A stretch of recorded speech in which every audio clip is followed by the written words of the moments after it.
सुप्रभात छात्रों।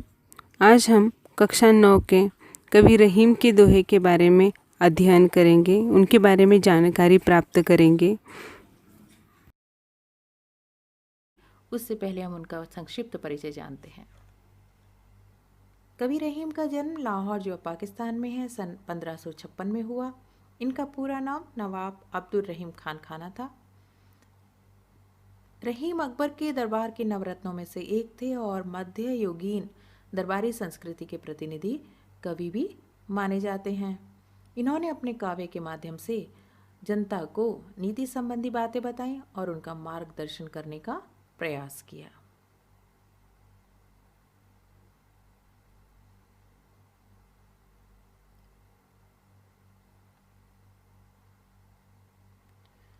इनकी रचनाओं में नीति, भक्ति, ज्ञान और जीवन के व्यवहारिक पक्षों का उद्घाटन मिलता है। रहीम को अवधी, ब्रिज, अरबी, फारसी, तुर्की और हिंदी का अच्छा ज्ञान था। इन्होंने ब्रिज और अवधी दोनों भाषाओं में लिखा। इनकी सभी कृतियां रहीम ग्रंथावली में समाहित हैं। पाठ में दिए गए सभी दोहे नीतिपरक हैं, जो मनुष्य को करणीय और अकरणीय आचरण की शिक्षा देते हैं। पहला दोहा, रहीमन धागा प्रेम का, मत तोड़ो चटकाए, टूटे से फिर ना मिले, मिले गांठ पड़ी जाए। इस दोहे में कवि रहीम के अनुसार प्रेम रूपी धागा यदि एक बार टूट जाए तो दोबारा पहले की भांति नहीं हो पाता, और अगर इसे जोड़ा जाता है तो उसमें गांठ आ जाती है। कवि इस उदाहरण के द्वारा यह कहना चाहते हैं कि प्रेम का नाता बहुत ही नाजुक होता है। इसे बिना सोचे समझे तोड़ देना उचित नहीं। टूटे हुए संबंध को पुनः जोड़ा भी जाए तो उसमें अविश्वास और संदेह की गांठ पड़ जाती है, अर्थात पहले जैसी मिठास, मधुरता रिश्ते में नहीं रहती। इसीलिए हमें यह सीख मिलती है कि जितना संभव हो प्रेम से आपसी संबंधों को बनाए रखना चाहिए। दूसरा दोहा, रहीमन निज मन की बिथा, मन ही राखो गोए, सुने अठ लेहें लोग सब, बाँट न लेहें कोय।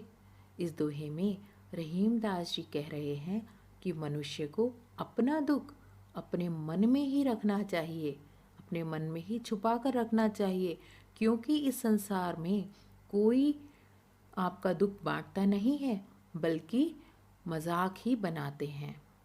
तो इस दोहे से हमें सीख मिलती है कि हमें अपने मन के दुख को अपने तक ही रखना चाहिए, उसे दूसरों के साथ बांटना नहीं चाहिए। तीसरा दोहा, एक ही साधे सब सदे, सब साधे सब जाए, रहीमन मूल ही सींचिबो, फूले फले अघाए। इस दोहे के दो अर्थ हमें देखने को मिलते हैं। मुझे पहला अर्थ ज़्यादा सटीक लगता है।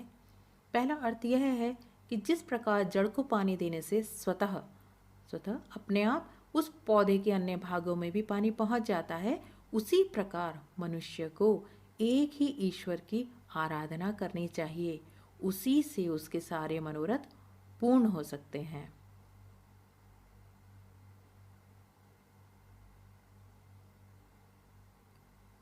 इसका दूसरा अर्थ इस प्रकार है। रहीम कहते हैं कि जैसे पौधों को जड़ से सींचने पर ही फल फूल मिलते हैं, वैसे ही मनुष्य को एक समय में एक ही कार्य पर ध्यान देना चाहिए, तभी उसके सारे कार्य पूरे हो सकते हैं। इस दोहे से हमें जो सीख मिलती है वह यह है कि हमें मूल पर ही ध्यान लगाना चाहिए। चौथा दोहा, चित्रकूट में रमी रहे, रहीमन अवध नरेश, जा पर विपदा पड़त है, सो आवत यह देश। रहीम जी इस दोहे में चित्रकूट की महिमा का वर्णन करते हुए बता रहे हैं कि चित्रकूट एक ऐसा स्थान है जहां अवध के राजा राम वनवास मिलने पर आकर रहे थे। जिस किसी पर भी संकट आता है वह शांति पाने इस स्थान पर चला आता है। इस दोहे का यही संदेश है कि चित्रकूट बहुत ही मनोरम और शांत स्थान है। पांचवा दोहा, दीर्घ दोहा अर्थ के आखर थोरे आही, ज्यों रहीम नट कुंडली, सिमटी कूदी चढ़ जाही। इस दोहे की दूसरी पंक्ति के दो अर्थ देखने को मिलते हैं। तो पहला अर्थ ज़्यादा सटीक लगता है मुझे। उसके अनुसार इस दोहे में रहीम दास जी दोहे की विशेषता बताते हुए कहते हैं कि जिस प्रकार नट जो कलाकार होता है, जो करतब दिखाता है नट, वह कुंडली मारने की कला में सिद्ध होने के कारण ऊपर चढ़ जाता है।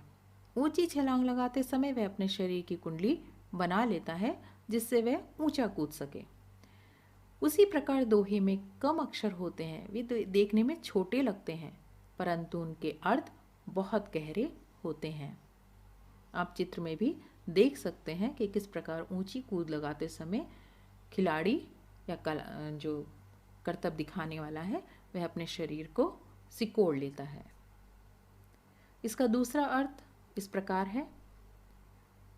कुंडली का अर्थ हो जिसमें यह माना गया है कि लोहे का गोलाकार चक्र, उस अर्थ को लेते हुए हम इसका भाव देखेंगे कि जिस प्रकार नट अपने शरीर को सिकोड़कर तंग मुंह की कुंडली में से आसानी से निकल जाने का करतब दिखाता है, उसी प्रकार कवि दोहे में थोड़े से शब्दों का प्रयोग कर गहरे अर्थ वाली बात कह देता है। इस दोहे से हमें दोहे की विशेषता पता चल रही है। छठा दोहा, धनी रहीम जल पंख को लघु जिए पियत अघाय, उदती बड़ाई कौन है जगत प्यास हो जाए।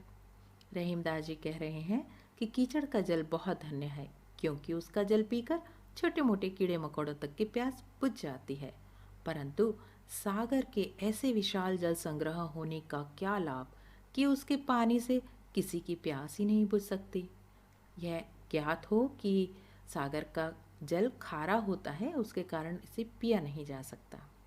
यहाँ कवि यह कहना चाह रहा है कि परोपकारी व्यक्ति ही महान होता है। अगला दोहा, नात रीझि तन देत मृग, नरधन हेत समेत, ते रहीम पशु से अधिक, रीझियु कछु ना देत। दोहे की प्रथम पंक्ति में रहीम जी कहते हैं कि मृग मधुर तान पर मोहित होकर शिकारी के हाथों में स्वयं को सौंप देता है, अपना जीवन न्यौछावर कर देता है और मनुष्य किसी की कला पर मुग्ध होकर उसे धन देता है। अगली पंक्ति में वे कहते हैं कि जो व्यक्ति किसी की कला पर मुग्ध होकर भी रीझ कर भी उसे कुछ नहीं देता, वह पशु से भी हीन है।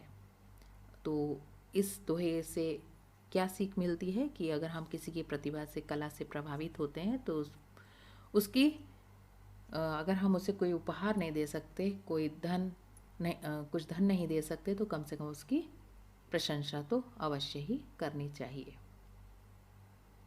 आठवां दोहा, बिगड़ी बात बने नहीं, लाख करो किन कोय, रहीमन फाटे दूध को मथे न माखन होए।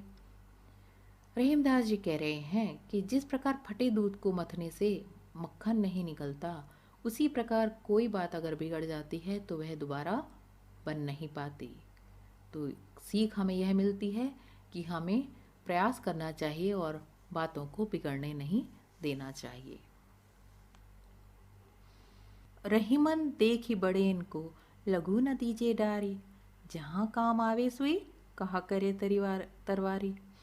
रहीम कह रहे हैं कि जहाँ पर सुई का काम होता है वहाँ तलवार की आवश्यकता नहीं होती, इसलिए बड़ों की तुलना में छोटी चीज़ों की अवहेलना या उपेक्षा नहीं करनी चाहिए। इस दोहे से हमें यह सीख मिलती है कि हर बड़ी छोटी वस्तु का अपना महत्व होता है। अगला दोहा, रहीमन निज संपत्ति बिना, को न विपत्ति सहाय, बिनु पानी ज्यों जलज को, नहीं रवि सके बचाए। रहीम कहते हैं कि जैसे बिना पानी के कमल को सूरज भी बचा नहीं सकता, उसे सूखने से बचा नहीं सकता, उसी प्रकार विपत्ति में अपनी संपत्ति न होने पर कोई भी आपकी सहायता नहीं करता। यह इसका पहला अर्थ है और मेरी राय में यह अर्थ अधिक सटीक है। इससे यह सीख मिल रही है कि मनुष्य को अपनी निजी संपत्ति का संचय करना चाहिए, क्योंकि संकट की स्थिति में वही उसकी मदद करती है।